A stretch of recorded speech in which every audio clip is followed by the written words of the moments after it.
Imagine calling a friend to help move some boxes, but instead it becomes the worst night of your life.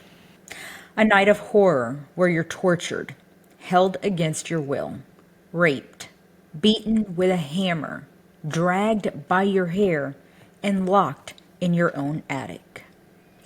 The events of the crime were so bad, a veteran district attorney called it extremely heinous, chilling, and despicable. But it's a harrowing reality one local woman endured and survived. The attacker? Someone she had just met and had only gone on a few dates with. After his arrest, we uncovered even more. Two more survivors came forward with eerily similar stories. And now, a fourth woman has broken her silence, claiming she too was raped and held captive by the same man. He is now facing multiple rape charges, with four women coming forward, recounting how a casual date or meeting spiraled into a nightmare they cannot wake up from. I'm Kiran Chawla, and this is Louisiana Unfiltered.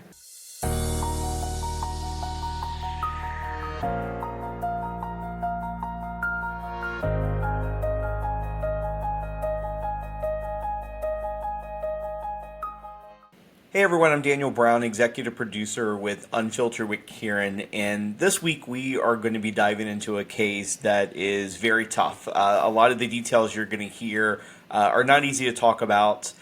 Viewer discretion is advised, Kiran, I think it's safe to say, and I think it's also safe to say this is one of the tougher cases that you've covered in your career. It is. I mean, a night of 13 hours of torture, I can't imagine it. And then to read it on paper, read the arrest report is one thing, but then to talk to not only the victim, but the victim's mother, and just see how much it impacted their lives, it's a tough pill to swallow.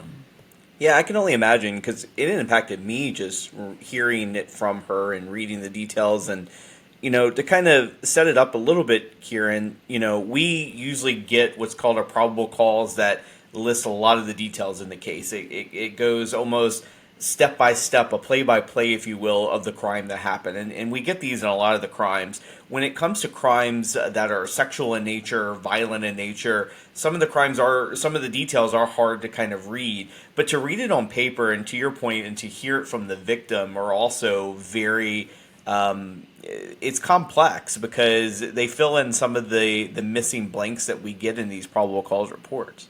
Well, a piece of paper is never going to let you know emotions. You're not going to hear a tear. You're not going to hear how much it has impacted someone. You're reading, of course, but to talk to that mother. Yeah. I mean, we've got parents who are listening. Can you imagine your child, if your child falls off a bike, you hurt. But to have been through something like this with your hair dragged, stuck in your attic, forced to perform sex, I cannot imagine.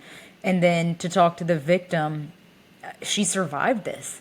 Like, I don't want to even call her a victim, Daniel. She's a survivor. She is very brave that she decided, I'm going to speak up. And I know we're going to get to that, but one of the main reasons she spoke up is because she doesn't want any other woman to have to go through what she says she went through. And in fact, she added that she didn't think she was going to survive. She did survive, but that if he were to get out of jail and if he does this again to someone, she says the next person will be killed. Well, let's dive into how this all started, and let's preface this by saying that everyone that we're talking about is innocent until proven guilty. This has not played out into the court yet, but we are going to share what we know from the victim as well as what we know from police and the district attorney. But this all started just a few months ago. June 11th, 2024. So talk to me about what happened on June 11th. So David Couttee goes, oh, and he's a 38-year-old man originally from Walker, that's in Livingston Parish. He goes over to this woman's house and simply to move some items to the side of the road for trash pickup. It's her fourth time only that she's met him. So she's assuming, hey, it's more like a friend. Just what are you up to? Oh, well, I got to do this. I need to move some things. Okay, sure. Well, I'll come help you. So Were they dating, Kieran, or were they just friends? I don't know that answer, because the probable cause pretty much said that they had met a few times, and then I wasn't comfortable asking the victim, well, what was y'all's relationship? I think it was possibly just being friends, and if something went further, well, then it just happened naturally. So essentially, she called him over for some help, and he came over to help her. Yes. And one thing that I do want to point out, Daniel, because I remember her saying this to me, this was not in the report, this was her telling me, that I asked her, did you know his past? And she said that, yeah, we even talked a little bit about it, that, hey, I've been arrested in the past, but it was just a bar fight, nothing major. She had no idea that he had actually been arrested in the past for sexual abuse. So he was upfront about his criminal past, just not forward about what that criminal past was. Yes. Yes. So whenever he's showing up at her house, she's not thinking anything. Like, he just got into a bar fight or two. Nothing major here. That's exactly it. And like, to your question, as far as what were they dating or friends? So he comes over and he gets suspicious very quickly that there's another man in the house. And that is what kind of sent him over the edge, that he kept on thinking somebody else is in the home. So was there a question of, hey, you're cheating on me? Still kind of undecided on that part, but he became, quote, grew increasingly aggressive. And that's when she asked him that, hey, I think you need to leave. And he refused. And that's kind of where the night started. This is around 11:30 p.m. on June 11th, 2024. And what we're told is that it was a 13-hour ordeal. He left the next day finally around 12:30 in the afternoon. So in the beginning of this 13-hour ordeal, he's getting paranoid, thinking someone else is in the house, another man possibly involved. So whether she thought it was a date or he thought it was a date, he obviously thought there was more to it than it was. And then he's getting agitated and aggressive. And that's the victim's words there, right? Like, the increasingly aggressive part, that's what the victim is telling you that he became, correct? Absolutely. And then she asked him to leave. It's late. She asked him to leave, and that's whenever he refused to leave, and things started escalating. The violence started escalating. Yep. In fact, they're sitting on the bed, and Coutee, I'm reading this part off the affidavit, through the court record, should I say, is that the Coutee hit her across the face and made her walk with him to search the home naked. The beating intensified as the defendant attempted to drag the victim into the attic by the hair. So this is the starting point of the alleged abuse that night. So she was forced to strip down and basically walked around the house being pulled by her hair. And do we know why he wanted to go into the attic? Did the victim say, like, why the attic? No. Is that where they were moving stuff or anything? We don't know. We don't know that part. So what happens next in this? So when they're in the attic, the victim obviously this entire time is trying to pull away. He falls on top of her and starts beating her in the face and head area with a flashlight. And then after that, he's accused of grabbing her by the throat and putting her in a headlock until she has lost consciousness. So guys, put yourselves in this position, I guess. It starts out with a little bit of beating, but then when you've been held to where you can't breathe anymore, you're starting to lose your level of energy. You're starting to lose how much you can fight back. And this isn't a little bit of beating. I mean, he was using a flashlight to hit her, using his hands. This is a pretty big guy, not just larger than her for sure. Absolutely. And she's just overcome in this case. Yep. He's slapping her, beating her. Obviously, she's absolutely terrified. She has no idea what's happening. One thing to point out, Daniel, is while they're in the attic, he keeps saying, we need to search for this man in the attic. So they're searching for the man in the attic. Obviously, there is no man in the attic. And this is where I guess I want to caution that it gets graphic, but I feel it needs to be said. In fact, the victim even told me she wants this to be said so people can realize what he did to her. She is That forced stood out to me whenever you interviewed her because Me too. And we discussed this, like how much is too much to put into an article form, a written form of this story, like as we recount what happened. But she was very upfront with you about wanting these gory, uncomfortable details out in the public. Well, because as a reporter who has covered, unfortunately, so many of these cases, you're pretty much raped. Sometimes that includes performing oral sex, whatnot. So a lot of it sounds like the same. However, in this case, there were so many things that were just so inappropriate and so far that you wouldn't even think, is this even real? Is this a human being? But it's why also the case stood out. And that's why she said, I actually want those details left in it. In fact, Daniel will say this, we took heat. The very first article we put out, we took a lot of heat that I could have done without some of these details. I could have done without it. But when the victim said, no, leave them in because it lets the general public know who this man is. But also it goes to the point that when it comes or goes before a judge, maybe those details will make a difference to a judge and he won't get a bond. And the truth is, he was denied bond. He is still sitting in jail with no bond, possibly because of these extra details. And we wrangle with this a lot when we're talking to victims about how much is too much, and sometimes we are trying to protect the greater audience, and you have to wonder, are you really doing that by not including them? So I really love what she was saying to you in this and why she wanted this information out there. You called her a survivor. I think that is so true in this case, and the bravery and to share some of the details because, we talked to a lot of rape victims in my career, and I know you have as well, and the embarrassment that comes along with it, the shame, even though it's not your fault, is evident in every single victim or survivor that I've ever talked to.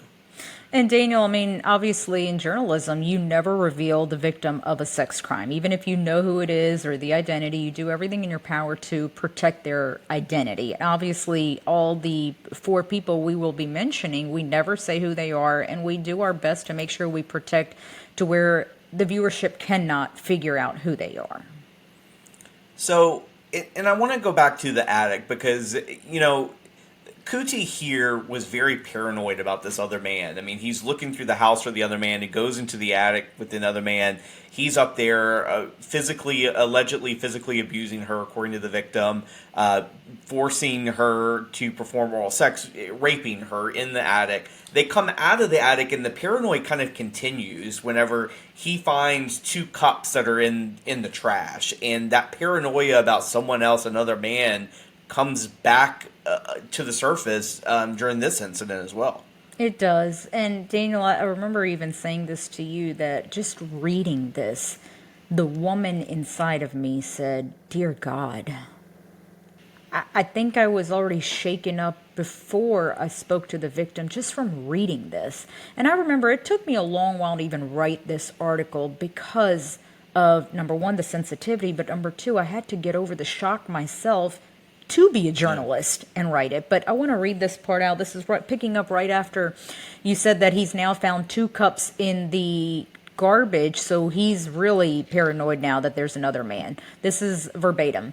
As the victim laid on the kitchen floor, the defendant ran up to the victim, kicking her in the ribs, and as she stood up, he kicked her in the back and stomach. At some point, the victim was struck with a hammer over various parts of her body. So he gave up the flashlight, now has a hammer. Yes, and he's punching her Also, she's already been held unconscious. She's already been forced to perform oral sex twice until she threw up. She's already been raped. Now she's down out of the attic, and this is happening.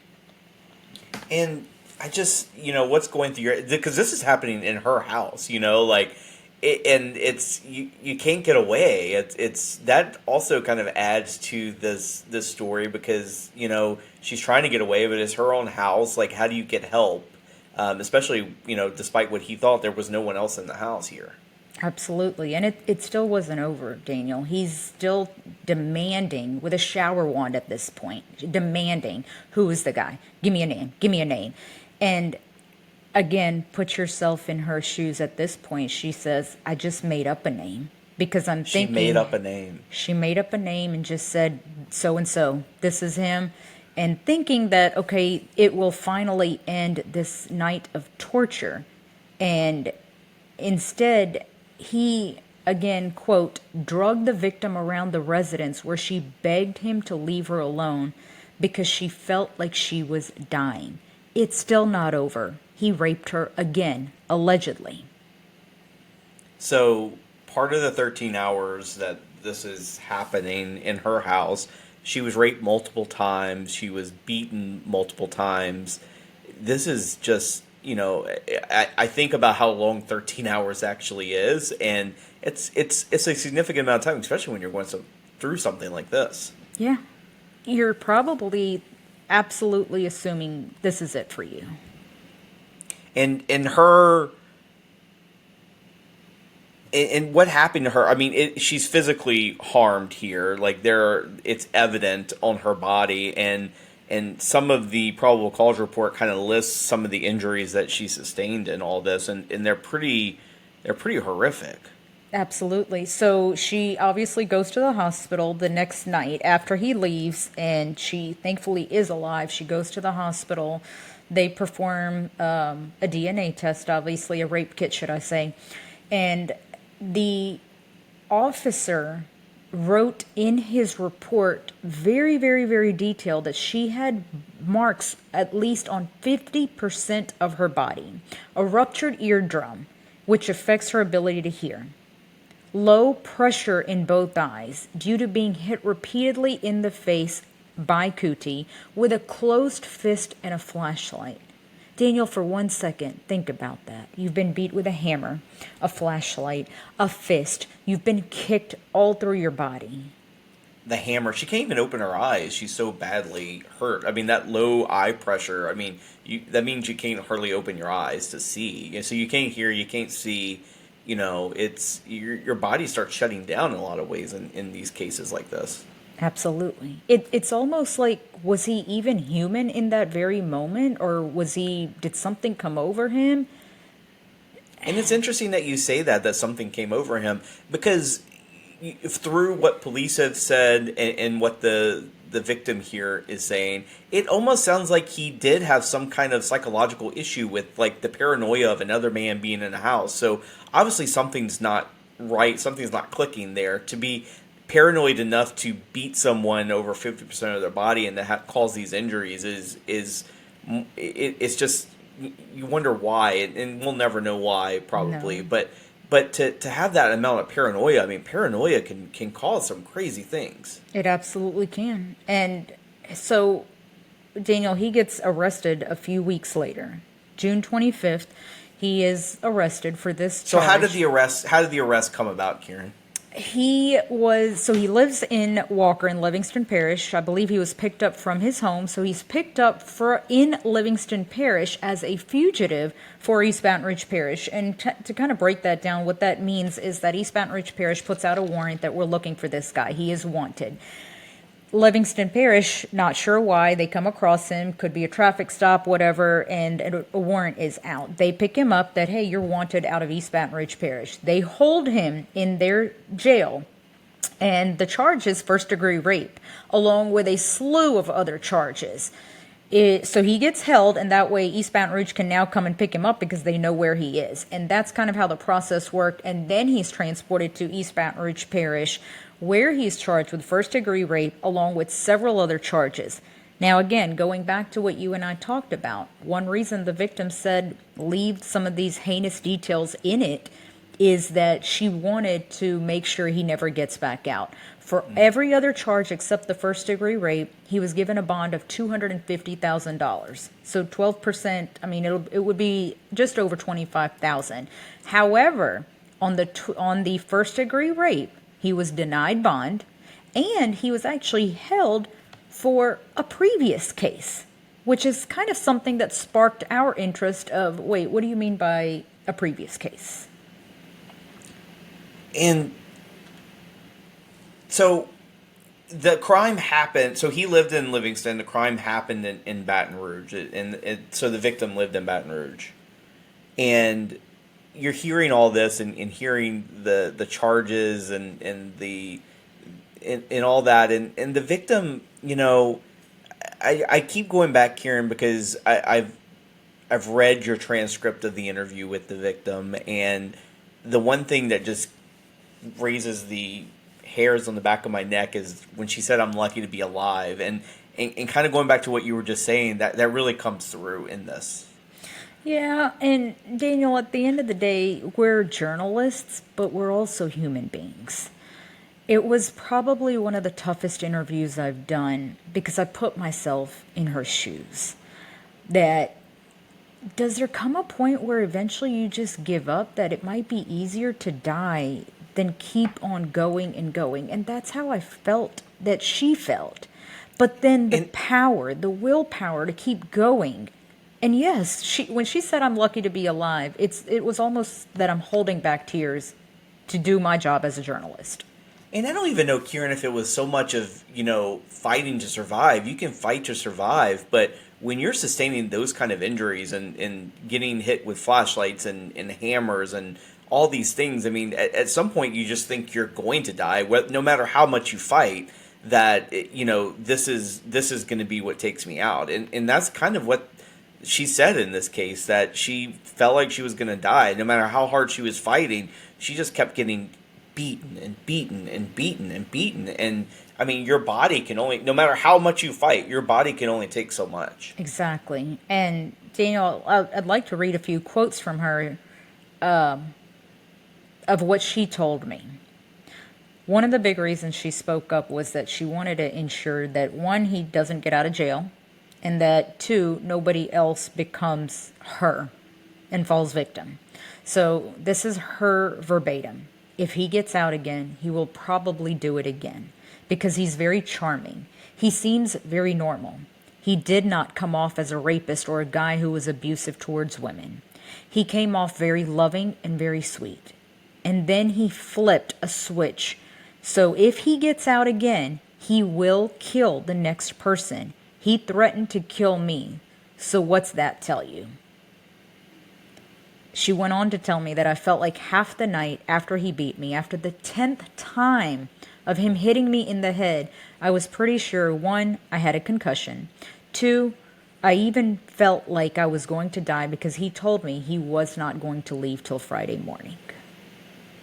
He lived up to that word, 13 hours. He did. He was in that house. So it was Friday morning before he left. Yep. It's, and Kiran, I think it's, again, I just want to point out that, he is innocent until proven guilty. He still has to go through the justice system here.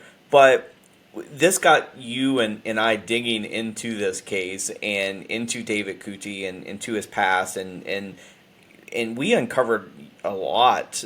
This is not the first time he's been in trouble with the law. It was more than just a few bar fights, as he told the victim here. He has a pretty lengthy criminal past across multiple parishes. Significantly long rap sheet. In fact, I remember sitting down and trying to jot it down that, okay, well, this happened in this case, this happened in that case. And when I started writing it, I'm thinking, okay, this is way too complicated. And I had to kind of summarize it that his arrests started in 2009. You have to remember, Daniel, that anything between your juvenile status, all of that is sealed. So we don't know if he was arrested from being a baby to being a teenager, 17, 18 years old. Have you gotten any Have you heard any tips that may lead to that, or are you just speculating? I mean, when you look at the timing, so 2009, and there were so many arrests, and they Hmm. span not just Livingston where he lives. Tangipahoa Parish is the neighboring parish to Livingston. There were arrests out there. There were arrests in New Roads, and they were all over the place from simple damage to property, simple assault, simple burglary, simple battery, resisting an officer, multiple traffic violations. My point is that it becomes a habit. Oh, I stole this here, or I broke in here, I did that. And when it's that many, it's not like there was a long time frame that there was one arrest in 2009 and then the next one wasn't until 2014. That's not how his rap sheet looked. And you mentioned some of the charges there. He also had previous arrests for domestic abuse, battery, Absolutely. strangulation, which it draws parallels to this case in Baton Rouge. He pleaded or pled no contest to these arrests. Correct? Absolutely. And which kind of got me digging a little bit further of wait, domestic violence by strangulation. The charge itself doesn't say that much. But then when you start reading all the details again of what he did, so that's the arrest warrant, that it was eerily similar to what happened here, which How is so? Walk me wild. through that. Well, and I guess that's why I keep going back to how brave this victim was to speak up, because I was able to tell her that actually I found two previous cases, one in 2018, one in 2021, and let me start with the one in 2018. So it's September 24th, 2018. Victim tells us, or I say tells us, I'm sorry, it's in the report. This is going off the arrest reports. The victim tells police that her phone goes off. David Coutee threw it in the driveway because he got angry thinking it was another guy. Well, Daniel, that's what kind of started everything in the case in Baton Rouge. He grew suspicious there was another guy. She went on to tell police that he had been drinking and that he, quote, started choking her and dragged her to a barn behind the home. She was able to run away, but as she's leaving out, he gets on the hood of her car and broke her driver window. Y'all, that is not easy to sit there and break somebody's window. She went on to tell deputies that he climbed into the car, nearly forced her to wreck the car. She said that she tried to run away, but that Coutee tackled her, began choking her until she lost consciousness. When she woke up, according to the report, she was still being attacked, and she was finally able to run away. How eerily similar is that to what the woman in the 13-hour ordeal had to deal with? And we know he pled no contest, but did this, was there a settlement before going to court? Was there a trial? What happened here in that criminal case? He was this because this was his first time. You got to remember that a judge always looks at your criminal past. Hmm. Well, has this ever happened? Maybe this was a one and only time. So, in this specific case, he pled no contest, and what that means is you're not pleading guilty or not guilty. You're just saying, I'm out. And he pled no contest to the charge of domestic abuse, battery, strangulation. He's sentenced to 6 months, but remember, he had to serve time when he got arrested, so he was given time or credit for time served. Long story short, he's pretty much out of jail.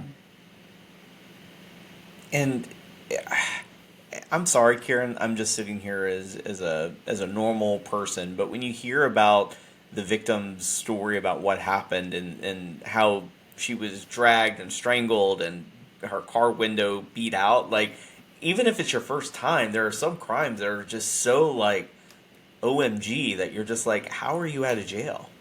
And heinous. And then 6 months? Yeah. But he didn't even serve the 6 months. He was given credit for time served, which I have to point out. I'm not sitting here and saying, hey, that's the judge's fault. That's just the judicial system, or not judicial, more so the system we have in Louisiana, where the law is written to that nonviolent crimes or violent crimes, that you have to serve a certain percentage. So sadly, when a family hears, oh, you're sentenced to 10 years, that does not necessarily mean 10 years No. behind bars. That could It mean rarely means that. very rarely. And that could mean 6 years behind bars, which that's a whole nother story. But in this case, 6 months, he got credit for time served. So he's back out on the streets. And it's not long before it all happens again, and he's accused of something similar in 2021. Absolutely. October 6th, 2021, the victim says that Coutee hit her on the face, strangled her. Officials say he refused to let her out of the bedroom if she did not perform oral sex. She complies until she vomits. The police report says that he forcibly assaulted her until she could escape, and then he fled before deputies arrived. Daniel, it's over and over the same thing. It's not like he's changing what he's doing. He's forcing himself on someone. He's forcing the women to perform oral sex until they throw up. He's holding them against their will. He's slapping them, choking them, and in some cases even dragging them by their hair. And he got away before deputies showed up, but he was eventually arrested. He was eventually charged. And because this is not the first time, it's a little more serious here, right? A little bit more. In fact, this time he's charged with second-degree rape, so the charge is upped a little bit, and battery of a dating partner via strangulation. I want to add that the victim actually said she was scared for her life. It's important to say that. She was scared for her life because he was allegedly choking her with a chain. That's different than choking somebody with a hand. It's a little bit more powerful. So he's given a bond. He can't make that bond. But then several months later, March of 2022, remember the incident happened October of 21. So it's now, nearly 5-6 months later, his bond is reduced to $15,500. You only have to pay 12% of that. So do the math. He gets out. He's back out on the streets. Yeah, it's not hard to get out when it comes to that. And then, and I would love to say this is the end of it, but he's out of jail, and then it's just a few months later before he's attacking a family member, right? Yeah. July of 2022, so he gets out in March. What is that, April, May, June, July? 4 months later, he attacks a family member. Now he's arrested for simple battery, resisting an officer. Mind you, he's out on bond for a rape charge. So obviously your bond is revoked. You are to remain behind bars now until that 2021 case is settled. But now fast forward. In that specific case, April of 2023, we say this all the time, Daniel, that the wheels of justice turn slow. They turn, but they turn slow. So April of 23 is when the case finally goes to court. In this specific case, again, he pleads no contest to second-degree battery and strangulation battery of a dating partner. This time, he is given 8 years with 5 years suspended, meaning served 3 years behind bars, basically. However, for those 3 years, you need to subtract the time that he's already served behind bars, and you also need to take out if it's a violent crime or a non-violent crime. The point is, he is back out on the streets right around March 28th, 2024 is when he's released. So he's just a few months behind bars. So he was essentially sentenced to 3 years, but because he served sometimes behind bars, and the way this kind of works is that some of that time is melded into your sentence, and it has to run consecutive to that 3 years. So, you get out pretty quickly, and, the justice system's not perfect, and this is a pretty good example of how it's not perfect. It absolutely is, Daniel, because he got out in March of 2024. Had he served his full term, he would have been locked up right now and stayed locked up till March of 2025. So the woman would not have been raped because this happened in June of 24.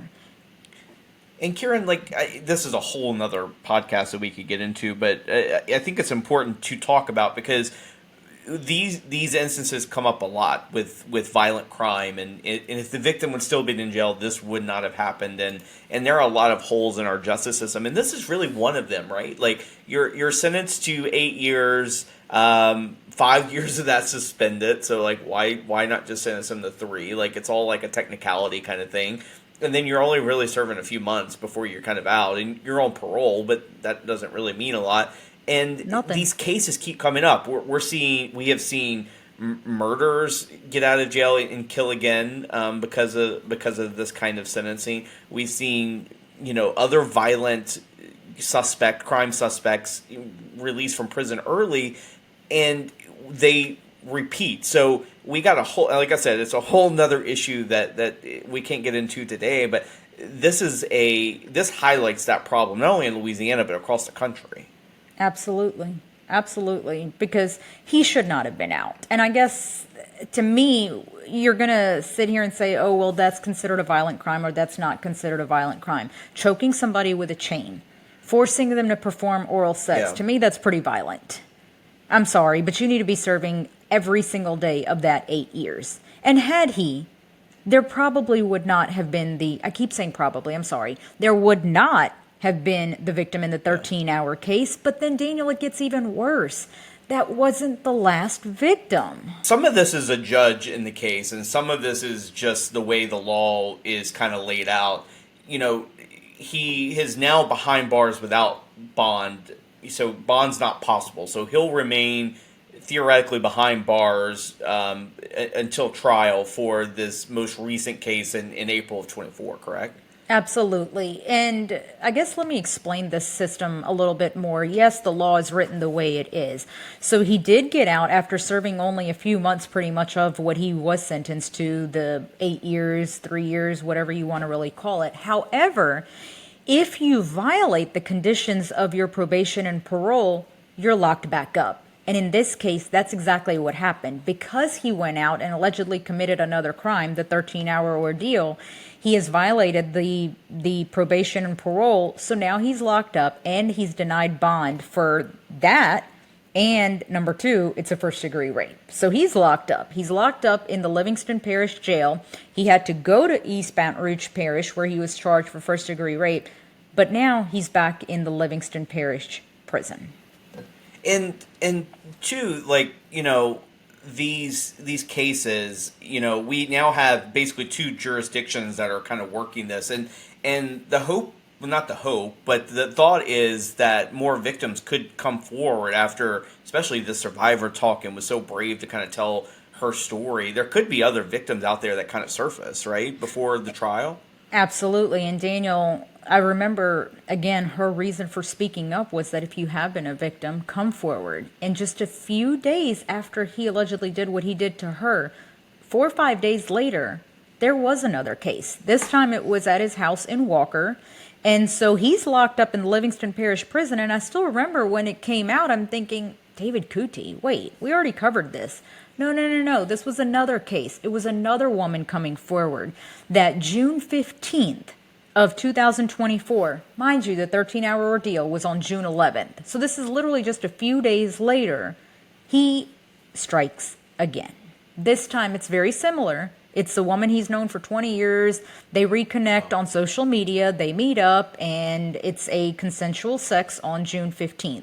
However, June 17th, she says that he told her to stop. He refused, and it was a lot of the same things that he's allegedly choking her, forcing himself on her, and she's not allowed to leave his house, and she doesn't have a car, so she's stuck there for nearly 2 days before she can finally get out. She reports it to the Livingston Parish Sheriff's Office. He's already locked up, so there's no need to go arrest him again. Instead, they just add the additional charges on him on top of everything else he is charged with. This time, he's now charged with 2 more counts of second-degree rape and 1 count of aggravated battery.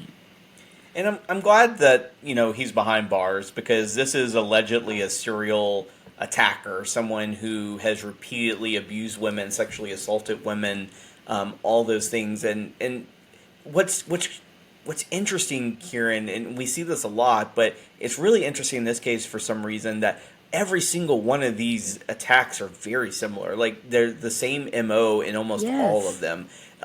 There's a pattern there, I guess is what I'm trying to say. Absolutely. Absolutely. And I can tell you this, having talked to several people, that law enforcement did their job. Now it's up to the district attorneys in two jurisdictions. And you've got two amazing assistant district attorneys who are handling the cases in both jurisdictions. Dana Cummings is taking it in East Baton Rouge Parish. Kurt Wall has it in Livingston Parish. And their job is now to work with these victims and make sure this man stays behind bars. Daniel, it is very important to say that if convicted of first-degree rape, that is a mandatory life behind bars. Without parole, correct? Without parole is not parole. possible There on a is no first getting degree. out. Yes. Yeah, and look, both of these prosecutors are very tough prosecutors. They have a reputation for being tough in their respective districts. Yes. Yep. And I'm just gonna go ahead and say this. The wheels of justice turn slow. We hope to bring you Slow. so slow. And East Baton Rouge is going to be a little bit longer because their caseload is a lot heavier. So the wheels of justice do turn slow, but I have to say, I'm happy to say they are turning. And we've got 4 women so far who have come forward and said these are the things that David Coutee allegedly did to them. But I want to stress that the sheriff's office has said there could be additional victims out there. So if you are a victim of David Coutee, please go forward. Your name doesn't come out. Nothing comes out publicly, but you're helping build that case that much stronger, making it that much tighter that an assistant district attorney will be able to show, look, this keeps happening over and over and over and over. This is why we are pursuing whatever the sentence they're trying to get. And part of the system that is broken, Kiran, and even if it was just a few months behind bars, there was really no way for him to turn around. There was no services there. Like, he obviously has a problem. This keeps happening, but the problem was never addressed. The crime was addressed, but the core of the problem was never addressed. And that's something that we see in a ton of cases. But in this one, it's interesting because we said there is a pattern here, an alleged pattern across multiple victims, and there's been nothing to kind of address that. Absolutely. And I'm no psychiatrist by any means, but it's almost like there is a mental health issue here going on. Yeah. Because the victim I spoke to said, you would think this is just a normal Joe Blow. We're hanging out, and all of a sudden things flip. Like she said the words A light of switch. a light switch. Yeah. Yes. So just a terrible, terrible case. Talking But to one important to victim, talk about. Very. Talking to one victim was bad enough, but then to read that it's been multiple victims, it's terrible. I remember after we did the first victim, we had another victim reach out that I'm also a victim. One of our producers helped handle that one, and my heart goes out to these women. Yeah. Well, thank you for talking to them and sharing their stories and putting a spotlight on this, because this was a case that didn't receive a lot of attention until you started reporting on it. So I think that's important to kind of note that sometimes it does take reporting on this and doing our job as journalists and digging for some of this to come to light. And I don't think you take that part of your job lightly. I do not.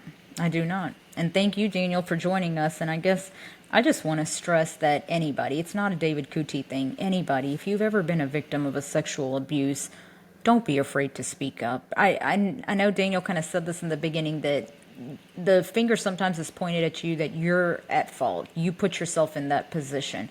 Let law enforcement figure that part out. But go speak up. Go do your part and report it. So that's going to do it for us, guys, on this episode of Louisiana Unfiltered. As always, we appreciate you listening. Don't forget to subscribe, leave us your reviews, and please tell your friends and family about our podcast. Until next time, we will see you on the next episode of Louisiana Unfiltered.